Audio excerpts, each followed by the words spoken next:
Today, I'm answering your questions about faith, motherhood, life after losing my leg, and what rebuilding my life after a traumatic accident has actually looked like. Hi friends, if you're new here, my name is Baylee, and this channel is a space for people who are rebuilding their life after life happened to them. Whatever you're walking through, you're welcome here, and I hope that you're encouraged when you leave this space. And today, we are doing a Q&A sourced from your questions over on Instagram, so if you're not following me over on Instagram, head over there so you don't miss out on the next Q&A. You guys asked me so many good questions, so let's hop into them. Question number 1, how did you become an amputee and when was it? I can't quite go into full detail about my story yet. However, I will say I was a pedestrian on a street corner and I got hit by a car. So I lost my leg from that accident, and it was a very, very traumatic experience, and that happened on August 2nd of 2025. Question number 2, do you have a strong support system? I would say yes and no. Yes, because we truly have the best people in our lives. We have friends across the country who we just know if we called on them, they would be there for us. And I'm so thankful for that. Our church family is incredible. We have some amazing just connections there that it just feels really welcoming and truly like family. I would also say no, because in this season of my life, haven't fully felt seen, because nobody is going to fully understand what I'm walking through because it's such a unique experience. The Hanger Clinic and the Amputee Coalition, and there's so many different groups that are locally here that I can get support in that way and get connected in that way. But truthfully, being a mom as an amputee at my age is so unique and not quite something that is common. So this is a very unique perspective you're hearing from, and it just has felt a little lonely from me, like how unique my perspective is, being a mom with one leg, not being able to do stroller walks, not being able to go to classes, fitness classes with friends, not being able to do some of the things that would traditionally bring community. I haven't been able to do that, so it's been really difficult mentally for me in that way. So yes and no. Number 3, what are some practical things that have helped you as an amputee? This sounds so materialistic, but my Kizik's shoes have been life-changing for me. I love a good shoe, but getting a shoe on a prosthetic foot is very difficult. So finding Kizik's or shoes that have the flip back sole is incredible, and I love Kizik's, so can't recommend them enough. That's a practical thing. Another practical thing would just be a solid shower chair. I honestly hate my shower chair, and I'm so thankful we have a shower bench tiled into our shower. I prefer that over a chair any day. Sitting on the cold tile or cold plastic is honestly the worst thing, and I really love standing in the shower, so I'm looking forward to when I can have a shower leg, because it's brutal sitting in the shower. It's just humiliating to me. I just don't love it.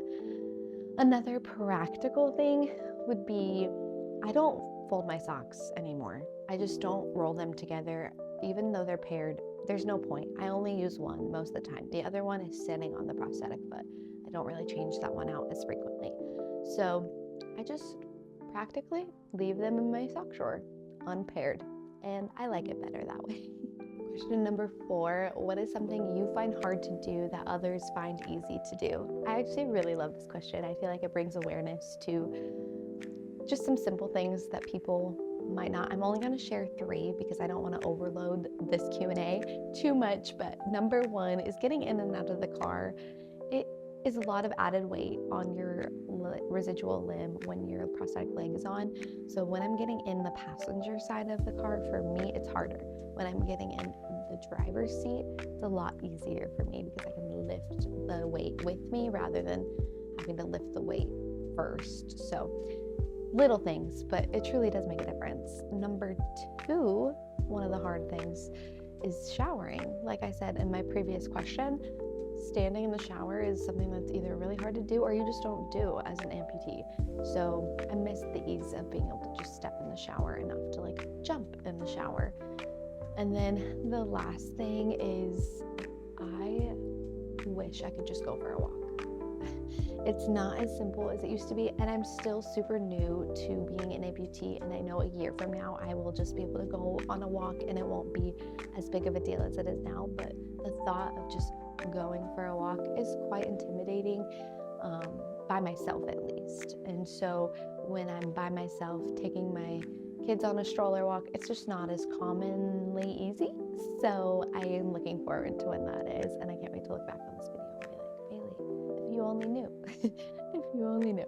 Number 5, what is a piece of advice that you give yourself daily? Keep going, one day at a time. Keep showing up, no matter how tired. I'm gonna get emotional. No matter how tired, no matter how hard, no matter how bleak your circumstance looks, feels, just keep showing up anyways, because this world needs you, your children need you, your husband needs you, and honestly, God needs you. And I say needs relatively, you know what I mean. God wants you to show up. He wants you to live a life fulfilled, a life with purpose. So keep showing up anyways, no matter how hard it is. Number 6, what is motherhood like as an amputee? I feel like I want to make a video just on this question, so I'm only going to answer this very briefly. 1, I can't hold my children and walk with them. Again, because I am such a new amputee, it's not something I can do safely as of right now, and that's something I desperately miss, and it kills me every time my daughter is just crying for me at my feet and I just can't lift her, so I have to walk her over to his chair and sit down with her on my lap. It's a lot more difficult. I also have to use my wheelchair a little bit more than I would like to. I would like to be wheelchairless at home. I'd like to use crutches, but again, for my safety and my children's safety, I'm not quite to that point yet, so that's something that's very difficult for me. And then one last thing about motherhood as an amputee that I'm sure will improve with time, but again, I'm still so new to this. Getting out of the house by myself with my kids is not possible right now, whereas prior I was able to take them to the park by myself. I was able to go shopping with them by myself. I was able to do little fun outings with them. I've not been able to do that, and it's been a little damaging on the mental health a little bit. And also I just feel guilty that they're not getting as much of a childhood as I would love for them to have, but I know that's the furthest thing from the truth. They're still getting so much fulfillment from what they do and what they are able to do with me. So we just cling to that, and you're doing a great job, Mom. You're doing great. And I'm telling myself that every day. You're doing good. Your kids are alive. They're happy. They love life. They love Jesus, and that's what matters. So that is what motherhood is in a glimpse as an amputee. I'm going to try and do a fuller video on that soon. Question number 7, what Bible study do you recommend? I'm currently doing 2. I'm currently reading through the Bible in a year through the BibleX365 plan. It's an app. You follow the readings on there. I have found that very effective for me. I like that there's a book in the Old Testament, a book in the New Testament, and then you read a psalm or a proverb every day. And that has been very engaging, and I really have loved it. The other Bible study I'm doing right now is a study through Revelation by Jen Wilkins, I believe. And I really have enjoyed a new perspective of Revelation that I haven't seen before. And I found it a very thorough study, but it's been really good. So I'm thankful for that.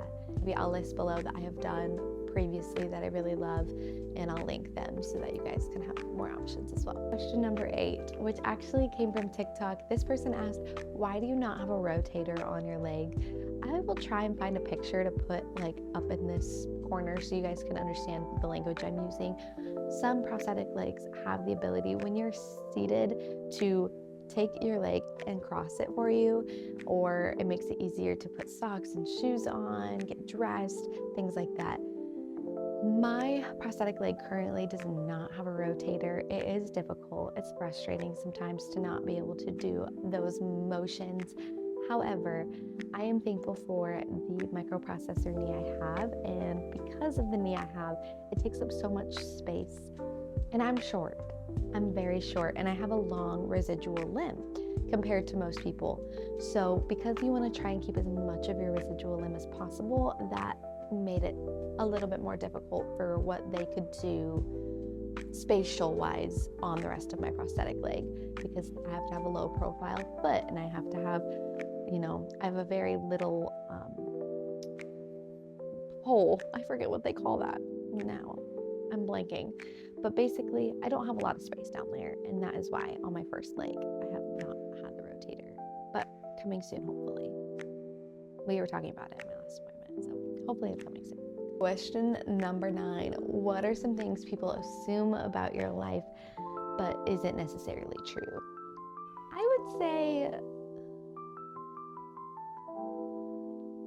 would say people would think, I don't know, assumptions about me. I would say there's 2 that I could think of: that I'm happy all the time, or 2, that I don't care. Like, I actually really don't know what kind of assumptions people would say. 1, I'm not happy all the time. I have a lot of hard moments. I have a lot of sad moments, and I try to share those as much as possible online, but also share the happy moments. But man, this season has been hard to do that. Number 2, I would say I care too deeply sometimes about things. I'm very emotional, very sensitive, and I don't like when people are just rude, or people are mean, or honestly, the personalities that joke with people when they're being sarcastic and funny with one another, but if you're not on the inside of that joke, you don't fully know it's a joke. I struggle with that because I take a lot of things literally. I am a very funny person. I think a lot of things are funny. I love humor. I don't find detrimental humor funny or making fun of people humor funny. So I do struggle in those contexts of relationships. But I love to laugh. But sometimes I take life too serious. And I think that's okay to know that. Number 10, and the last question. What is something you are trusting God with right now? Something I'm trusting God with right now, I talked about earlier in this video. I'm trusting God with depth in my relationships. I crave it, I want it, I don't have it. And so that's something I'm trusting God with. And then the other thing I'm trusting God with is my happiness. That sounds so sad and silly, but it's been so gray and dark here this winter and so gloomy. It's just not doing me well. I'm not doing well. I want to move to Florida instantly. And I joke about it, but I'm serious. I need a solution for it because I can't just get out and walk in the gloomy. As much as I want to, I can't. So I need to find something that will bring me some joy because your girl's struggling over here. So I'm trusting God with my emotions, my feelings, that I know it's all temporary and I know it'll all change. So I'm trusting Him with the outcome of it all. All right, that is it for today's video. Thank you so much for submitting your questions. Please send more questions, comment on my videos. I would love to compile more questions for future Q&As. I just find Q&As so interesting to me. So I would love if you guys could even comment on this video what maybe questions arose from this conversation. If you enjoyed today's video, please give it a thumbs up and like it. If you made it to the end of this video, comment down below those questions and subscribe for future videos just like this and some more fun content to come. Anyways, I love you guys and I will see you next time. Show up one day at a time.